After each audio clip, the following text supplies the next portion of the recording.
So Sean, tell me what the probability density Sorry, sir. What did you say? What is a probability density function? I don't actually know what a probability density is based on what the reading is, but I know what you can use it for. All right, tell us that. So you can find the probability of well, first off, you can't find the probability of a single thing happening. Like, let's say that's the length, the probability that, or the probability that somebody will be this height.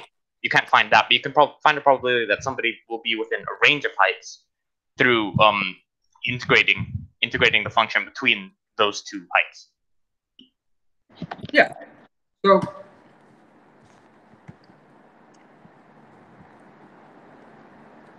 okay, I'm gonna stop eating. Oh my god, I spelled density wrong. That's a good start. Okay, so probability density function. Yeah, so it's if you've a probability and so we range between A and B. Almost always, I'm trying to think of a time that wouldn't work, there will be some function that matches the probability. So maybe it's a straight linear function or cubic or a lot of sometimes a bit of a quadratic or a bit of a cubic or a bit of a exponential will fit it. And yeah, so it's just a function that fits the probability. That's a probability density function. It has to have two things though. So probability density functions between A and B, usually written when we're trying to find a certain section of it, like this. So the function would be here. That function here must meet two conditions. First of all, the function must be positive. It must be a positive function. It can't give negative values out. I hope that is obvious in itself, because probability can't have a negative one. And the second one is that when we get all the area we're looking at, the total probability must not be anything other than 1 for all options. When we get so if you take all the probabilities together, you must get 1. So all the area, you must get 1. Now, how that works is then, of course, you probably noticed that they will restrict the domain. They will restrict A and B, so you do get 1, and it only fits part of a function usually. It only fits that little bit between there and there, because the function will go on forever, and it may exceed 1 if you didn't restrict it. But if you don't restrict it, it has to be 1 as well. But usually, almost always, you'll see a restriction between 3 and 1. It works, but after that, it won't work, because it's outside the range of values, the domain we need. So let's take an example. So if we have, let's pick a simple one. The function is fx is 4x squared. So I haven't specified what this is about, but this is a function. And let's say we say that it works between 1 and 4. Let's test to see if this is a probability density function before we start.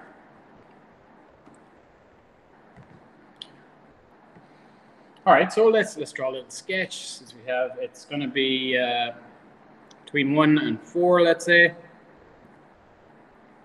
It's going to go through the origin. It's going to be something like maybe something like that. Something like that. Okay, but we're restricting it between here and here, and we're saying, does it meet our two preconditions or conditions for a probability density function if it matches it? Okay, so first of all, it is above 0, so we're good. The first one. All right, so no problem. The second bit is maybe where there's problem. If we integrate it and get its total area under here between 4 and 1, and our function is 4x squared dx, if we get its total area, so we integrate and get 4x cubed over 3 and 4 and 1. Okay, and we sub in then 4 thirds, let's factorize, and then do 4 cubed, take away 1 cubed. Okay, so 4 take away 1, and we factorize. I think we get 4 over 3, and that's going to be 64 minus 1. So that's 63. Already, we know it's too big, so it's 3 and 21. 84.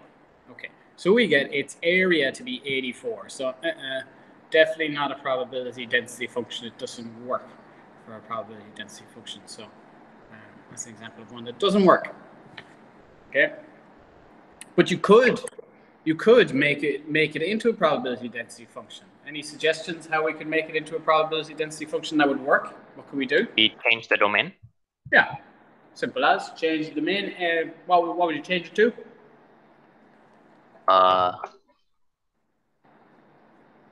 What would we change it to? Could be anything that gives 1 when we put it in there. Yeah. So yeah, it'd be maybe if you use 0, make that 0, then this would have to equal 3 3/4, 4 to the power of 1 equals. So you can work off that way, couldn't you? Yeah. We won't do it, but you could do it. Yeah. You could make it into a probability density function. Yeah. Okay. Okay, so let's look at another one.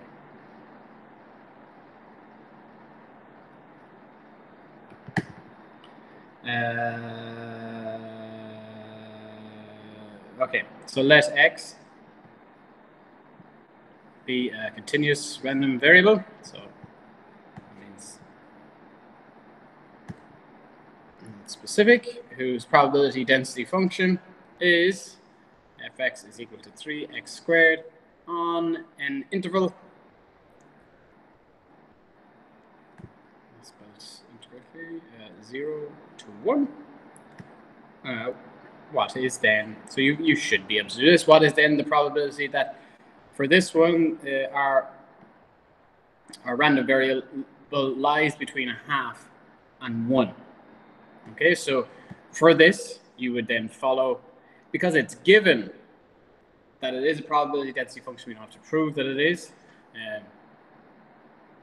So we can just do from 1/2 to 1, we can do 3x squared dx.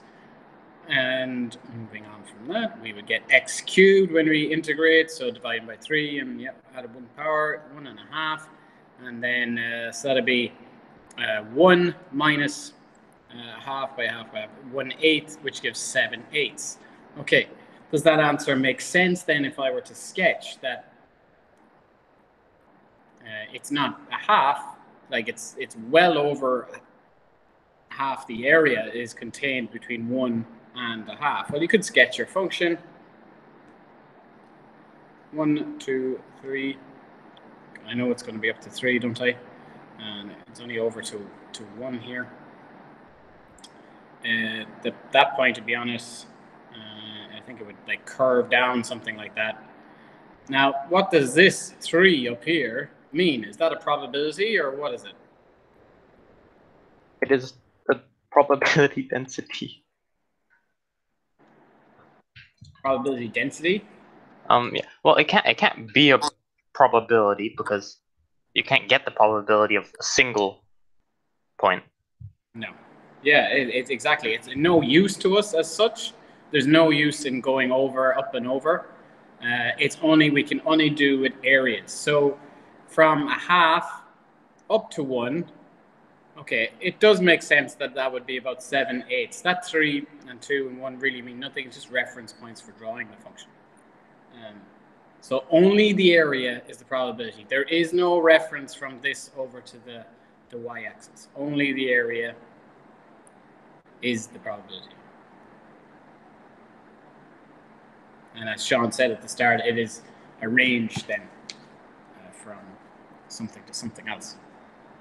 Okay, so that's a simple example of getting using integration to get the area and then checking your answer using a sketch. You could check if you wanted, I suppose. You would never do that in the exam, but just showing a visual representation of probability density functions again. Okay, so let's look at another example. Function, this time, quite often they are like this. And you probably saw this when you went through the questions. So we're going to do from here to here. Okay. So often they will give outside the range. Otherwise, it is invalid. It's not part of the probability density function. So basically, if you get if it's a U shape or whatever, and you do this bit, really this is the graph.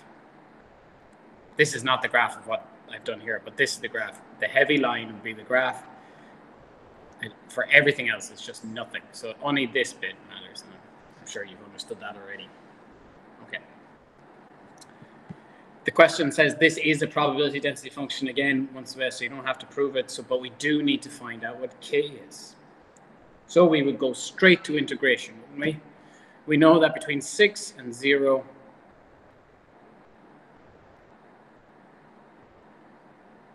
we know that that total area between 0 and, not in this graph, between 0 and 6, whatever the graph would look like, we're not entirely sure because we don't know what k is, but it would be some sort of rational function. It would equal 1 because the total area always equals 1, which is our condition at the start. So then you would integrate the first term, x squared over 90, plus kx between 6 and 0. We know that equals 1. It's nice and handy that they give us 0 here. 6 squared, 36 over 90, plus 6k minus 0 equals 1. And then you can rearrange that. Oh, I'm off screen. Rearrange that, and I have the answer here. You do get k is equal to 1/10. So that's how you could get, if you're missing a bit of the function, but you have the entirety of the domain, you should be able to get the bit that's missing. And the same as in the first example we did, if you're given every other bit of information besides the domain, and you know it is a probability function, you can figure it out, as we said in the first example. All right. So you probably came across the central tendencies.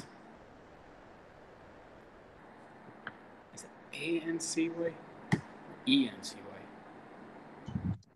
E? Tendencies. E? Yeah. Okay. Central tendencies, so that we look at median, mode, and mean. So let's look at those. The median first. So the median would be the halfway mark, which means when we're doing our probability density function, we know that the area will be half, isn't it? Yeah. So we can go from we can call it M, or sometimes they call it Q2.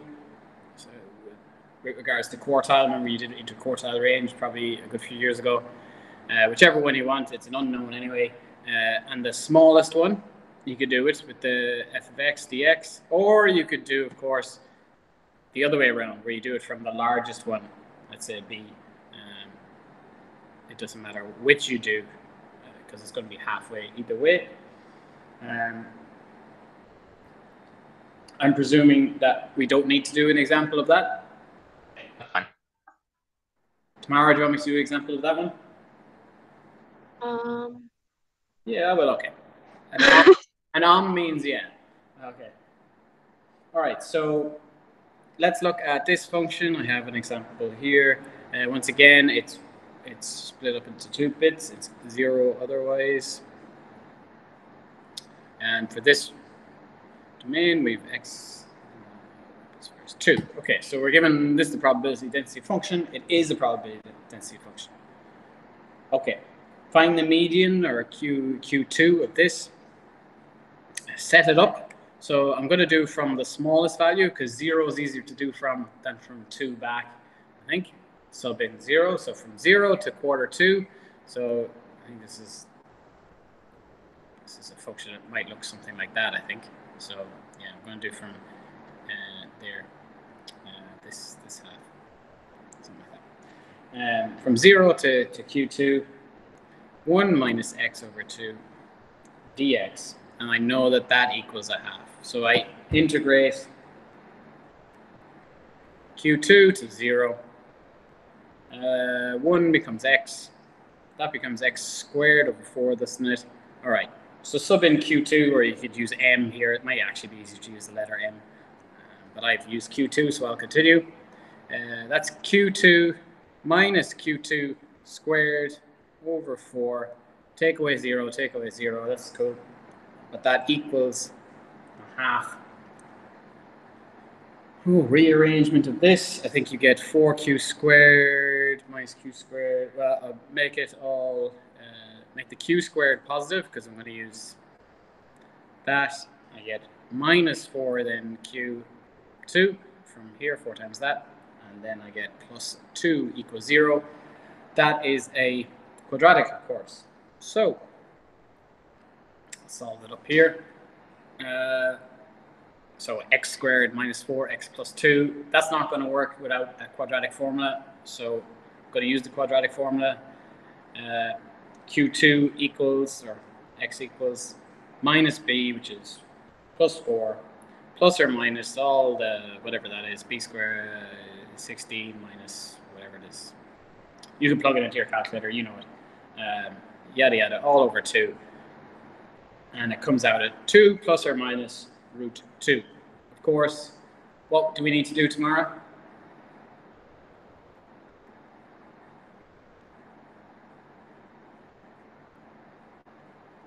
Pardon? What do we need to do? Do we accept both answers? No.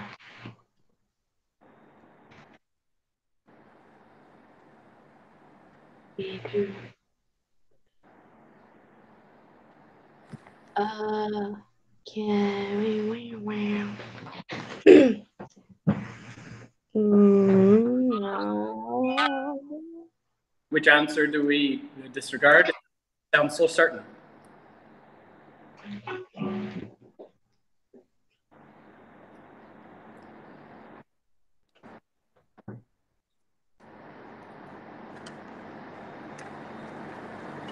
Sean? I don't know which answer we would, just because they're both positive. So would we just have to check, or how can we figure it out? Oh, we have a range there. So it has to be minus. Okay. Yeah. Yeah. So there's 2 places, because if it continued on, you would start to subtract this bit as well, wouldn't you, away? And that would also give a half eventually past that point. So we don't want plus 2 plus root 2 is going to be beyond the point. We want the one that's between 0 and 2, given that our domain is between 0 and 2. We can't get something that's outside our input values. So the answer is 2 minus root 2, actually, for q2. So whatever this probability density function was showing, I don't know, I can't think of an example at the moment, but yeah, you would have to make sure that your answer lies somewhere within the function that's being given. So there won't ever be a case where you have 2 that are inside the domain given. You've made a mistake. Okay. Yeah, you made a mistake. So that's a good way. Yeah, you need to be able to recognize that you've made a mistake, if that's the case. All right, so that's median. So median, the key to median, let the area equal half and use integration. Okay, mean.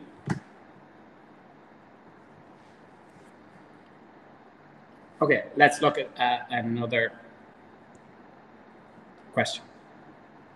Here's a probability density function. It is 1 over 60x cubed, 4, 2, and 4, between 2 and 4, and it's 0 otherwise. Okay, so similar to the last time, written just a different way. Let's find the mean and the variance of this one. Variance. Oh, I'm spelling terribly. Is E or A? Oh, variance. Variance? Variance. Okay.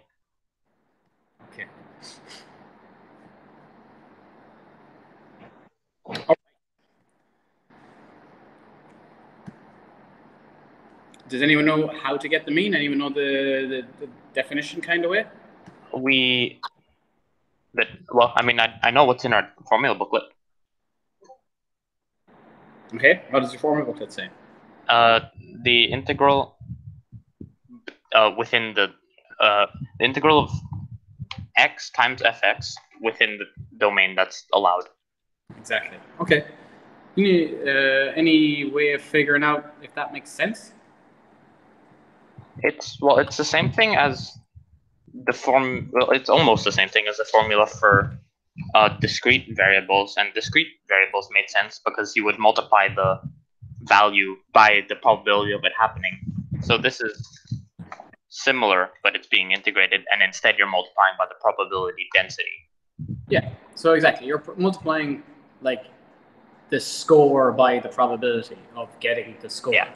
Yeah, it's the same thing, but you got to otherwise you need to get something more than 1 for your area, don't you? So you need to multiply it by the score, the one that's most likely. It's the same as the discrete, Jim.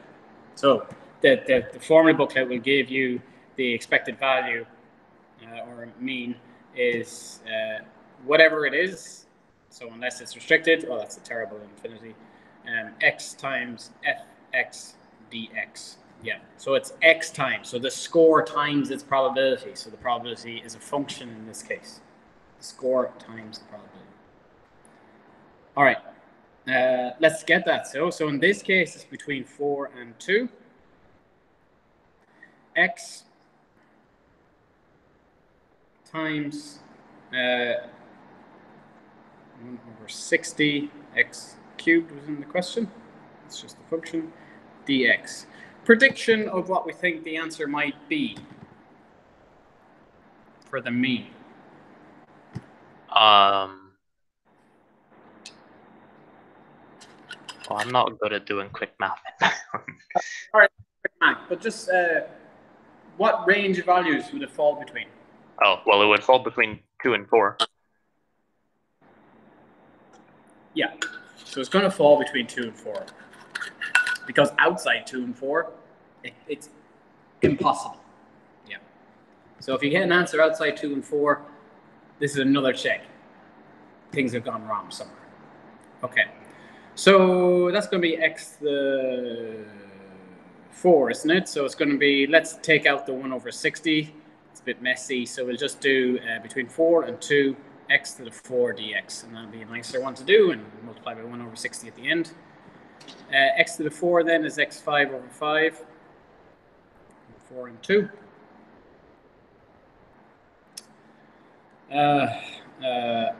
Okay, and you know how to do this. You could use your calculator for this one. Approximately equals 3.3. Subbing in 4, subbing in 2, multiplying by subtracting, and then multiplying by 1 over 60. Will everything with continuous probability be calculators, pretty much? Yeah, mostly. Yeah. Okay. Yeah. They can ask it in maybe some of the short questions in paper 1. Something, throw you off by asking you to find the variance of a probability density function. I'm going to do the variance now without the calculator, and oh no, I got 3.3. Sorry, I did. Yeah. But you could have done this without the calculator. But they usually ask it in. There's usually a big long question in paper 2 that will go through all probability and probability density functions, normal, and then they might switch in to binomial probability then at some stage, and then switch back out, and you can see examples of that in the review exercises. Now, when I say usually, I do of course mean usually with the old course. New course, it's a bit harder to predict, but I imagine it's something similar. Okay. So, variance. So we're looking to find with variance the average distance from the mean of each point, as you will. So it is the standard deviation squared. From our, I think in the formula, we get the, it's like x minus mu squared or something like that, I think. Maybe not with these brackets. And that's oh, I've done that 8 thing again.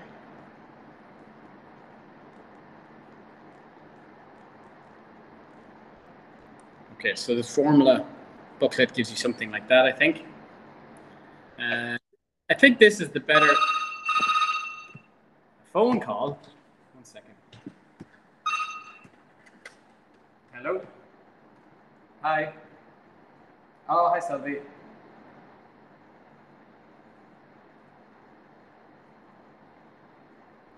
Yes, I do. Yeah, you weren't there earlier. I can drop it over in maybe 5 minutes. Okay, bye. Okay, sorry, guys. Oh, what time is this lesson? Oh, we're done. We're 10 minutes. Okay. All right. So to get the variance, then we need to do the.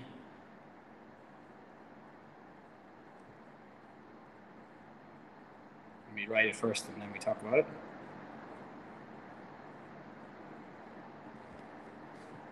All right. What on earth is this?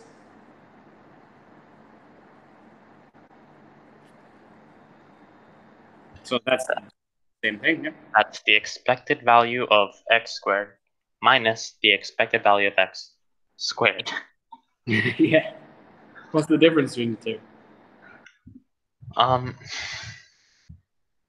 One of them is just the mean squared, but the other one is squaring the value, then getting the mean of it, and then you're finding.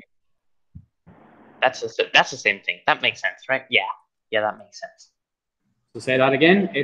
One of them is the mean squared, and the other is the value squared, and then the expected value of that. Yeah. So this is essentially finding the distance. It's the mean of the value squared subtracting the mean squared. And that will find the distance, the average distance of each point from that mean. And that was back to our, remember the line thing where we had the 4 and 4, what's the distance? Remember that thing we did a couple of weeks ago? So similar process. We know what the mean is from up here, 3.3, so we can just square that for minus. But we need to get the mean of each value squared as well, which is just between 4 and 2. This time, instead of multiplying by x, multiply by the value squared, x squared, and it still times that probability density function, 1 over 60x cubed. And that will give all the squared scores by its probability, dx. Okay, so that's going to be x to the 5, I think. X to the 5 or 6. Let's do the same thing we did last time. 1/60th outside, 4 and 2. X to the 5. Yeah. And then it's going to be x to the 6 over 6. Dx here. X to the 6, 1/60th of x to the 6 over 6. Sub in your 4 and 2, and you get out an answer of. Don't have this finished. I'll do it quickly. I nearly finished it, so it's quite quick. And you get a 11.2. Okay. Does that alarm you that it's outside 4 and 2? No, because it's squared. Yeah. Would should the square root of it lie between? Yes, it should. Why? Because it's the probability of the value squared. So if you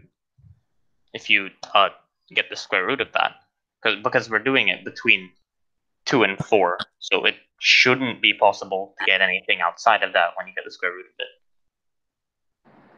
It shouldn't be. Right.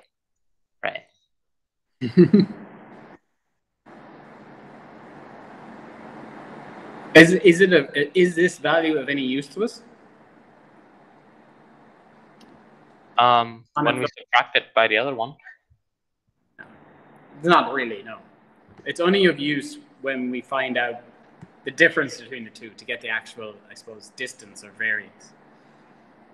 Okay, so if I take away then from here, if I take away 3.3 squared, that's already been, that's the expected value of it squared. So we squared it at this stage, this one. This one we need to square afterwards. So 11.2, take away 3.3 squared.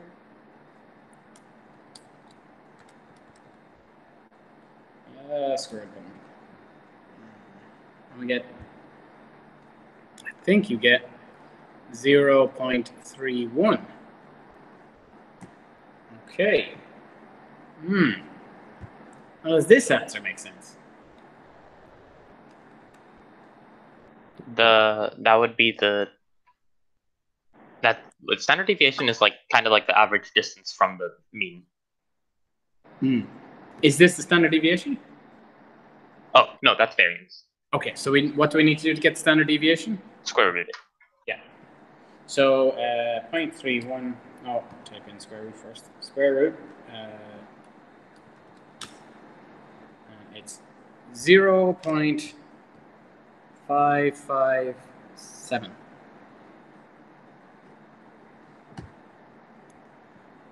So the variance and standard deviation. Interesting enough, the standard deviation is further away than the variance. Are we okay with that? That should be approximate. Yeah, but well, I mean, it makes sense since it's a decimal, but yeah, if you square root in a decimal, yeah. The Dakota, wrong class. Yeah, these guys are going to come in now. Okay, so but that is how you would find the variance in general. So and the mean in general, which the variance is probably the most difficult one to find and get your head around why we need to square it and then subtract it squared. All right, so we don't have that much more time for this. So what I'd like you to do, instead of doing review set 28B, I don't know how much of this chapter have you done, guys? I have at least gone up to C. Have I gone up to D? I've definitely looked at D. Okay. So go through A and A. We've only really done A and B, but they're very relevant for normal distribution as well. And we'll come back to normal distribution when we're in class tomorrow. We'll do normal distribution and try and finish the chapter tomorrow. And then I'll let you get on to review set. So if you want, spend some time. You don't have to on 25A or 28A and B if you haven't done so already. Let's stop the recording. I'll put this recording up on